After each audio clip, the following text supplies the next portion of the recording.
Here's an update on a few previous lessons. Hi there, everyone. I'm Jeff, and you are listening to Plain English, where JR and I help you upgrade your English with current events and trending topics. And twice a year, I like to go back and revisit previous lesson topics just to see if there's anything new. So on today's lesson, we'll review 6 previous lesson topics. And I'll also tell you what it means to have a history of something.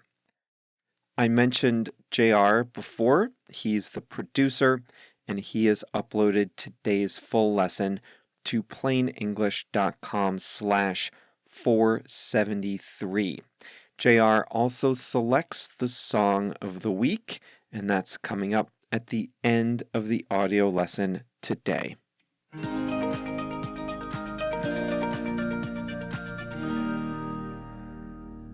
Zoom, Peloton, Shopify.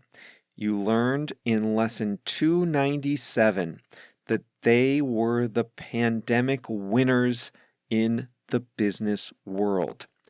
As COVID-19 pushed us all inside, and as we transformed the way we worked and played, some companies found themselves in exactly the right place at the right time. Zoom was so popular that it became a generic term for video meetings. Businesses, schools, and even groups of friends turned to the video conferencing service to connect with one another from their own homes. Peloton sold expensive exercise bikes with pricey monthly subscriptions of group classes on the video screen. Consumers canceled their gym memberships and worked up a sweat at home. And Shopify powered a lot of online stores, including for many retailers that scrambled to set up online portals for the first time. These stocks soared during the pandemic as investors extrapolated their pandemic successes into the future. But now, Zoom, Peloton, and Shopify stocks have fallen 60% or more from their peaks. Just as Zoom became a verb, so did Zoom fatigue become a catch-all term for work from home burnout. Peloton owners who let their monthly subscriptions lapse discovered that these new expensive bikes are a good place to hang clothes. Not one, but 2 television characters died after using a Peloton. And small stores welcomed shoppers back in person, since online shopping isn't as satisfying as browsing the racks at a brick-and-mortar location. Not to fear, these companies and many other pandemic winners still come out ahead. They're just not quite as favored in the stock market as they were during the worst of the pandemic. Next up, Novak Djokovic is playing in the French Open. By the time you hear this, you might know how he did. He's lucky to be playing at all. France only recently lifted its requirement that anyone entering public spaces be vaccinated.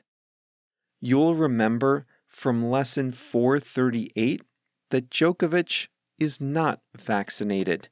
He was unable to play in the Australian Open and 2 major tournaments in the US. He played in tournaments in Dubai and Monte Carlo, but he was knocked out of both early.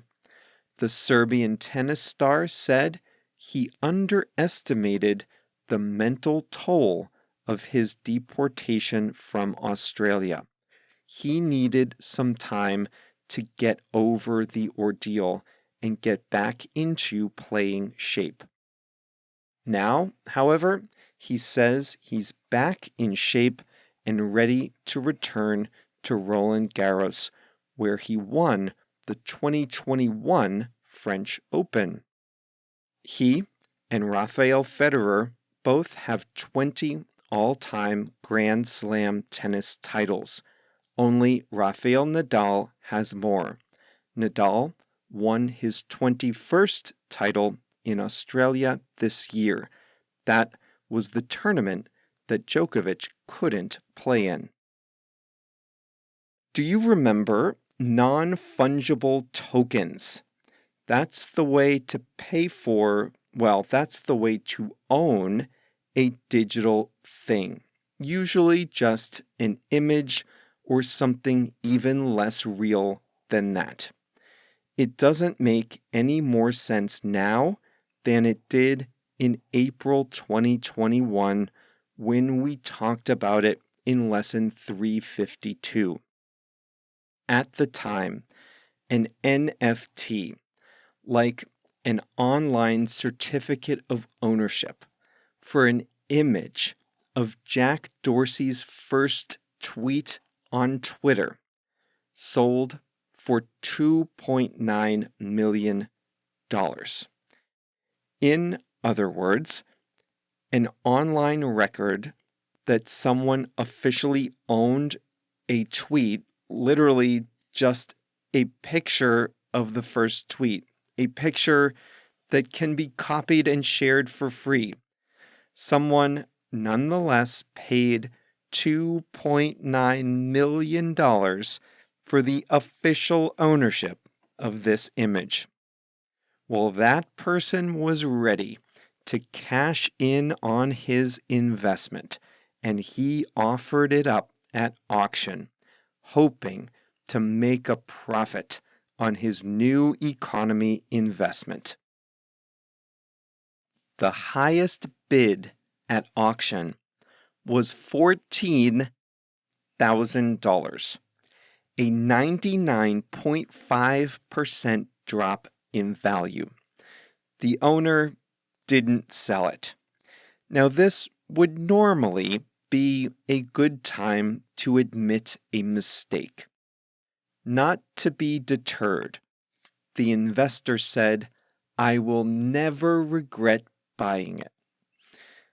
Sure. You know how investing is, right? You see 99.5% declines in value happen all the time. Long live NFTs, I guess. Well, just about 1 year ago, a condominium building in the suburbs of Miami collapsed without warning. You heard about that in lesson 382. 98 people were killed in the rubble. And just recently, a big settlement was announced.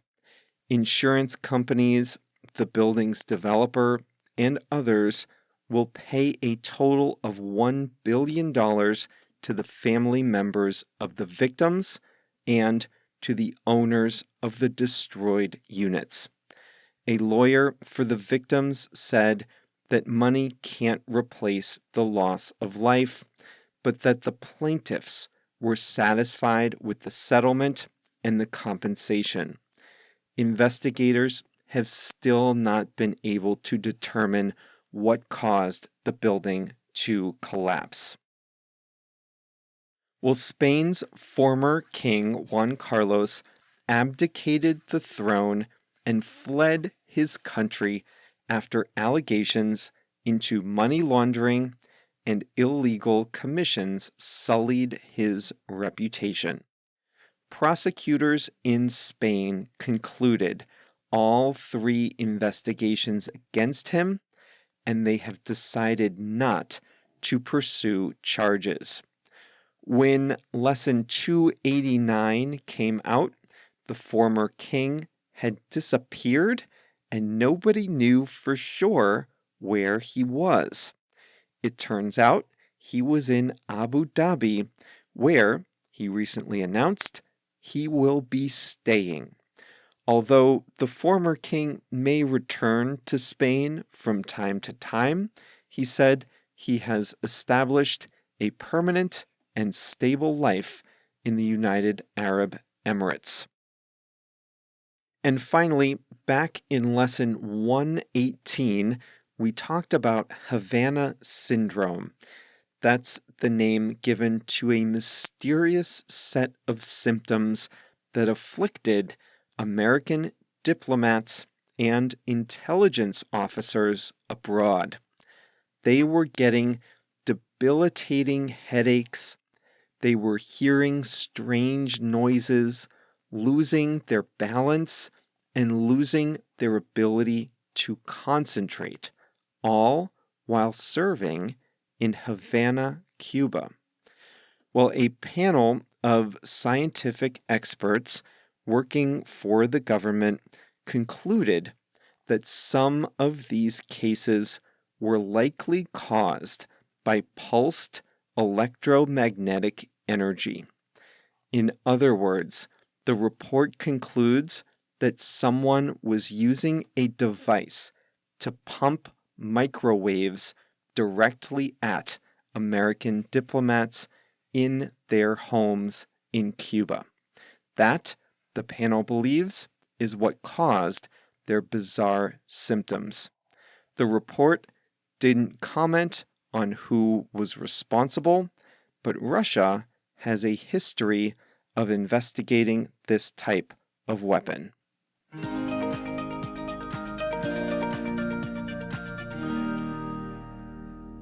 A couple personal notes. In lesson 431, we talked about mental health apps. I've recently downloaded one called Journal. It's for setting your mood and doing a little bit of writing and journaling about how you're feeling and what you're grateful for. I would recommend it to you, and you can even use it to practice writing in English. How about that? Well, I'm also looking forward to watching season 6 of Better Call Saul. I told you about that series in lesson 277. The final season has just been released. I haven't seen it yet, and I can't wait.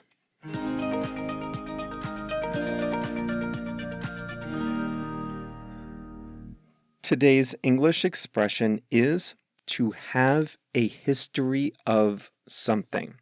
Now, this simply means that someone has done something before. Often, it means someone has a pattern of doing something. And often, not always, but often, that thing isn't good.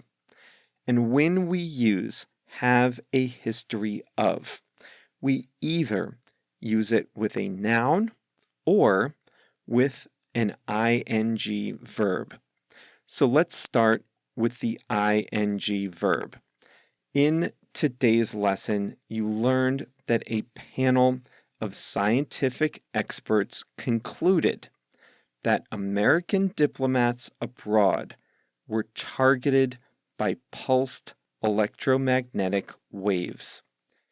This is a weapon, probably, that sends microwaves into a person's body with the intent of harming that person.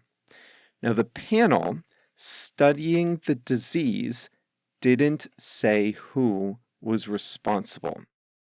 However, other analysts pointed out that Russia has a history of investigating this type of weapon. When they say that Russia has a history of investigating this type of weapon, it means that Russia has investigated this weapon in the past. The Mets are a baseball team in New York, and the Mets have a history of playing well in the beginning of the year and then collapsing at the end of the year. They've done this multiple times before. They have a history of it. Now, since we're reflecting on past lessons today, let's talk about Twitter. When Elon Musk first offered to buy Twitter for $54.20 per share, a 38% premium to where they had recently been trading, many people didn't take him seriously. That's because Elon Musk has a history of trolling people. He has a history of making statements that are designed to get a reaction. And he doesn't really care if it offends people, wastes people's time, causes them stress, or whatever. In fact, that's kind of the point. For example, he once said that he would take Tesla private and that he had the money to do so. And that wasn't true or even close to true. And these false statements were against the law. Now, whenever he tweets about Tesla, a lawyer has to review the tweets. So when he said he would buy Twitter, which is not even in his industry, most people didn't know what to think. And then, as you heard, he came up with the money. I guess it was real? Well, maybe not. A week later, he said he might not buy Twitter after all. And this is after he signed a contract to do so, and after he got legitimate Wall Street banks to lend him the money, and after lawyers and bankers spent their whole Easter and Passover weekends working on this deal. And now Musk says he might not do it, basically for no legitimate reason at all. And this, too, is not surprising. He has a history of breaking rules and a history of wasting people's time. So Elon Musk, though, we must admit, also has a history of exceeding expectations. He started an electric car company from scratch.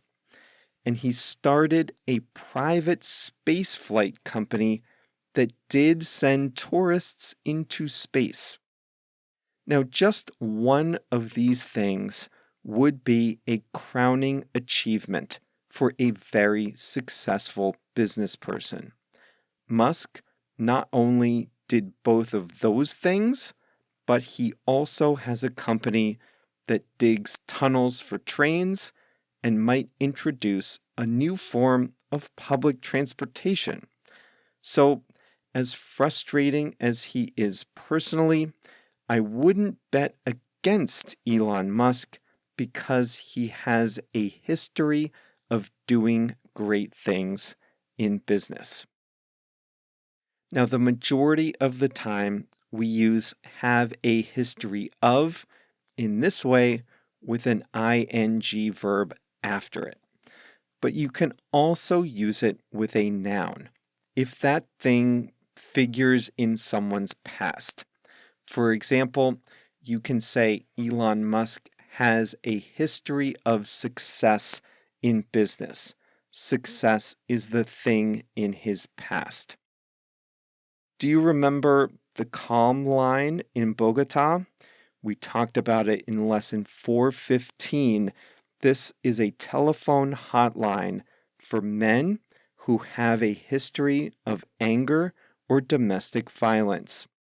It's for men who have had problems with anger, jealousy, or violence in the past, and the calm line helps them deal with the emotions that caused their behavior in the first place. If a restaurant has a history of health code violations, don't go there. If a delivery service has a history of arriving late, maybe you go to the restaurant yourself. If your boss has a history of treating you disrespectfully, maybe look for a new job. If an employee has a history of quality work, then give that employee a raise.